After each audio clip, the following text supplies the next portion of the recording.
کلام مقدس پرانے عہد نامہ میں سے یشوع نبی کی کتاب، اس کا 11واں باب۔ یشوع یابین اور اس کے اتحادیوں کو شکست دیتا ہے۔ جب حسور کے بادشاہ یابین نے یہ سنا تو اس نے مدون کے بادشاہ یوباب اور سیمرون کے بادشاہ اور اکشاف کے بادشاہ کو اور ان سب بادشاہوں کو جو شمال کی طرف کوہستانی ملک اور کنرت کے جنوب کے میدان اور نشیب کی زمین اور مغرب کی طرف دور کی مرتفع زمین میں رہتے تھے، اور مشرق اور مغرب کے کنانیوں اور اموریوں اور ہتھیوں اور فرزیوں اور کوہستانی ملک کے یبوسیوں اور ہویوں کو جو ہرمون کے نیچے مصفا کے ملک میں رہتے تھے بلوا بھیجا۔ تب وہ اور ان کے ساتھ ان کے لشکر، یعنی ایک انبوہ کثیر جو تعداد میں سمندر کے کنارے کی ریت کی مانند تھا، بہت سے گھوڑوں اور رتھوں کو ساتھ لے کر نکلے، اور یہ سب بادشاہ مل کر آئے اور انہوں نے میروم کی جھیل پر اکٹھے ڈیرے ڈالے تاکہ اسرائیلیوں سے لڑیں۔ تب خداوند نے یشوع سے کہا، ان سے نہ ڈر،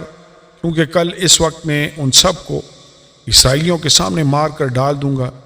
تو ان کے گھوڑوں کی کونچیں کاٹ ڈالنا اور ان کے رتھ آگ سے جلا دینا۔ چنانچہ یشوع اور سب جنگی مرد اس کے ساتھ میروم کی جھیل پر ناگہان ان کے مقابلہ کو آئے اور ان پر ٹوٹ پڑے، اور خداوند نے ان کو اسرائیلیوں کے قبضہ میں کر دیا۔ سو انہوں نے ان کو مارا اور بڑے سیدا اور مصرفات، المائم اور مشرق میں مصفا کی وادی تک ان کو رگیدا اور قتل کیا، یہاں تک کہ ان میں سے ایک بھی باقی نہ چھوڑا۔ اور یشوع نے خداوند کے حکم کے موافق ان سے کیا کہ ان کے گھوڑوں کی کونچیں کاٹ ڈالیں اور ان کے رتھ آگ سے جلا دیے۔ پھر یشوع اسی وقت لوٹا اور اس نے حسور کو سر کر کے اس کے بادشاہ کو تلوار سے مارا، کیونکہ اگلے وقت میں حسور ان سب سلطنتوں کا سردار تھا، اور انہوں نے ان سب لوگوں کو جو وہاں تھے تیخ کر کے ان کو بالکل ہلاک کر دیا، وہاں کوئی متنفس باقی نہ رہا۔ پھر اس نے حسور کو آگ سے جلا دیا، اور یشوع نے ان بادشاہوں کے سب شہروں کو اور ان شہروں کے سب بادشاہوں کو لے کر اور ان کو تیخ کر کے بالکل ہلاک کر دیا، جیسا خداوند کے بندہ موسیٰ نے حکم کیا تھا۔ لیکن جو شہر اپنے ٹیلوں پر بنے ہوئے تھے ان میں سے کسی کو اسرائیلیوں نے نہیں جلایا، سوا حسور کے جسے یشوع نے پھونک دیا تھا۔ اور ان شہروں کے تمام مال غنیمت اور چوپایوں کو بنی اسرائیل نے اپنے واسطے لوٹ میں لے لیا، لیکن ہر ایک آدمی کو تلوار کی دھار سے قتل کیا، یہاں تک کہ ان کو نابود کر دیا، اور ایک متنفس کو بھی باقی نہ چھوڑا۔ جیسا خداوند نے اپنے بندہ موسیٰ کو حکم دیا تھا، ویسا ہی موسیٰ نے یشوع کو حکم دیا، اور یشوع نے ویسا ہی کیا۔ اور جو جو حکم خداوند نے موسیٰ کو دیا تھا ان میں سے کسی کو اس نے بغیر پورا کیے نہ چھوڑا۔ وہ علاقے جن پر یشوع نے قبضہ کیا، سو یشوع نے اس سارے ملک کو، یعنی کوہستانی ملک اور سارے جنوبی قطع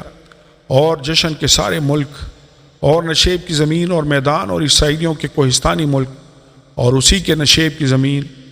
کوہ خلق سے لے کر جو سعیر کی طرف جاتا ہے بال جد تک جو وادی لبنان میں کوہ ہرمون کے نیچے ہے، سب کو لے لیا، اور ان کے سب بادشاہوں پر فتح حاصل کر کے اس نے ان کو مارا اور قتل کیا۔ اور یشوع مدت تک ان سب بادشاہوں سے لڑتا رہا، سوا ہویوں کے جو جبعون کے باشندے تھے، اور کسی شہر نے بنی اسرائیل سے صلح نہیں کی، بلکہ سب کو انہوں نے لڑ کر فتح کیا،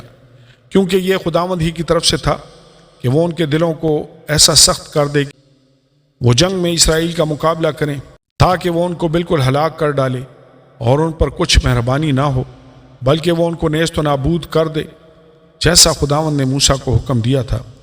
پھر اس وقت یشوع نے آ کر اناکیم کو کوہستانی ملک، یعنی حبرون اور دبیر اور اناب سے، بلکہ یہودا کے سارے کوہستانی ملک اور اسرائیل کے سارے کوہستانی ملک سے کاٹ ڈالا۔ یشوع نے ان کو ان کے شہروں سمیت بالکل ہلاک کر دیا۔ سو اناکیم میں سے کوئی بنی اسرائیل کے ملک میں باقی نہ رہا، فقط غزہ اور جات اور اشدود میں تھوڑے سے باقی رہے۔ پس جیسا خداوند نے موسیٰ سے کہا تھا اس کے مطابق یشوع نے سارے ملک کو لے لیا، اور یشوع نے اسے اسرائیلیوں کو ان کے قبیلوں کی تقسیم کے موافق میراث کے طور پر دے دیا، اور ملک کو جنگ سے فراغت ملی۔ آمین اور آمین۔